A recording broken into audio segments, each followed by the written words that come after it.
بسم اللہ الرحمن الرحیم وَأَمَّا الَّذِينَ فِي قُلُوبِهِم مَّرَضٌ فَزَادَتْهُمْ رِجْسًا إِلَىٰ رِجْسِهِمْ وَمَاتُوا وَهُمْ كَافِرُونَ۔ ترجمہ کنز العرفان۔ اور جن کے دلوں میں مرض ہے تو ان کی ناپاکی پر مزید ناپاکی کا اضافہ کر دیا اور وہ کفر کی حالت میں مر گئے۔ وَأَمَّا الَّذِينَ فِي قُلُوبِهِم مَّرَضٌ، اور جن کے دلوں میں مرض ہے، یعنی جن کے دلوں میں شک اور نفاق کا مرض ہے، تو قرآن کی صورت کے نزول سے ان کے کفر پر مزید کفر چڑھ گیا کہ انہوں نے جب کبھی کسی صورت کے نزول کا انکار کیا یا اس کا مذاق اڑایا تو اس کے پہلے کفر کے ساتھ مزید کفر بڑھ گیا اور منافقین اپنے کفر پر قائم رہے یہاں تک کہ حالت کفر میں مر گئے۔ اولا يرون انهم يفتنون في كل عام مرة او مرتين ثم لا يتوبون ولا هم يذكرون۔ ترجمہ کنز العرفان۔ کیا وہ نہیں دیکھتے کہ انہیں ہر سال ایک یا دو مرتبہ آزمایا جاتا ہے، پھر بھی نہ وہ توبہ کرتے ہیں اور نہ ہی نصیحت مانتے ہیں۔ ارشاد فرمایا کہ کیا منافقین دیکھتے نہیں کہ ہر سال انہیں ایک یا دو مرتبہ بیماریوں، مصیبتوں اور قحط سالیوں وغیرہ سے آزمایا جاتا ہے، پھر بھی وہ اپنے نفاق اور عہد شکنی سے توبہ کرتے ہیں، نہ اللہ عز و جل کی طرف رجوع کرتے ہیں اور نہ ہی اللہ تعالیٰ کے وعدوں کی سچائی دیکھ کر نصیحت مانتے ہیں۔ اس سے معلوم ہوا کہ مومن ہر مصیبت کو عبرت کی نگاہ سے دیکھتا ہے اور اسے اپنے گناہ کا نتیجہ یا آزمائش سمجھتا ہے، جبکہ کافر کی نگاہ صرف موسم کی خرابی اور دنیاوی اسباب پر ہوتی ہے۔ اور یہ منافقین والا حال آج کی بہت بڑی تعداد کا ہے کہ سیلاب، زلزلہ اور اسی طرح کی کسی بھی آفت، مصیبت کو عبرت کی نگاہ سے نہیں دیکھتے بلکہ سائنسی توجیحات میں تولنا شروع کر دیتے ہیں۔ وَإِذَا مَا أُنزِلَتْ سُورَةٌ نَظَرَ بَعْضُهُمْ إِلَىٰ بَعْضٍ هَلْ يَرَاكُم مِّنْ أَحَدٍ ثُمَّ صَرَفَ اللَّهُ قُلُوبَهُمْ بِأَنَّهُمْ قَوْمٌ لَّا يَفْقَهُونَ۔ اور جب کوئی صورت نازل کی جاتی ہے تو ایک دوسرے کی طرف دیکھنے لگتے ہیں کہ تمہیں کوئی دیکھ تو نہیں رہا، پھر پلٹ جاتے ہیں۔ تو اللہ تعالیٰ نے ان کے دل پلٹ دیے ہیں کیونکہ یہ لوگ سمجھتے نہیں۔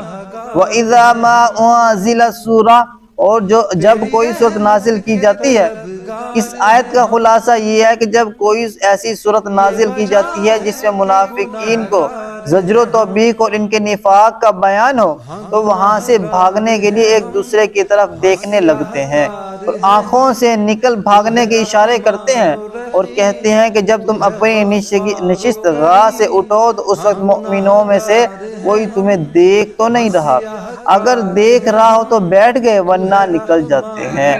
پھر اس نازل ہونے والی صورت کے سبب ایمان سے اپنے کفر کی طرف پلٹ جاتے ہیں۔ اللہ عز و جل نے ان کے دل ایمان سے پلٹ دیے ہیں کیونکہ یہ قوم سمجھتی ہی نہیں اور اپنے نفع نقصان کو نہیں سوچتی۔ اللہ عز و جل سے دعا ہے کہ ہمیں رب عز و جل کے تمام احکامات پر عمل بجا لانے کی توفیق عطا فرمائے، آمین یا رب العالمین۔ صلو علی الحبیب صلی اللہ تعالی علی محمد صلی اللہ علیہ وسلم۔ بسم اللہ الرحمن الرحیم۔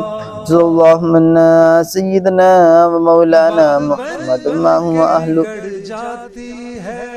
یا اللہ عز و جل نماز فجر ادا کی تفسیر پڑھی سنی مولا، اس کا ثواب تو اپنے شایان شان عطا فرما۔ یا اللہ عز و جل ہمارے والدین کے اساتذہ کرام کی پیر مرشد کی بے حساب کامل مغفرت فرما۔ مولا ہم سب کے تمام صغیرہ کبیرہ گناہوں کو معاف فرما۔ یا اللہ عز و جل صبح کا آغاز تلاوت قرآن، نماز، مولا تفسیر سے کیا، مولا ہمارے آج کے دن کو مولا شیطان کے شر سے بچا لے۔ یا اللہ عز و جل آج کے دن کو ہمارے لیے برکتوں والا بنا دے۔ یا اللہ عز و جل ہم تجھ سے مانگتے ہیں مولا ہم سب کو وہ عطا فرما جس کے ہم لائق ہیں۔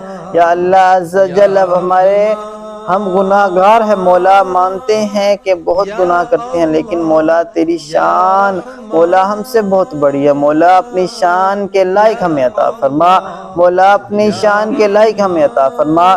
مولا ہماری مصیبتیں مولا ہم سے دور فرما، مولا ہماری مشکلات کو تو کیا حل فرما۔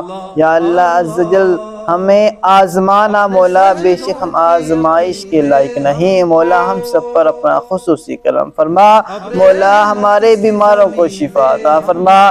یا اللہ عز و جل ہمارے حال زار پر رحم فرما، مولا ہمارے حال زار پر رحم فرما، مولا ہمارے حال زار پر رحم فرما۔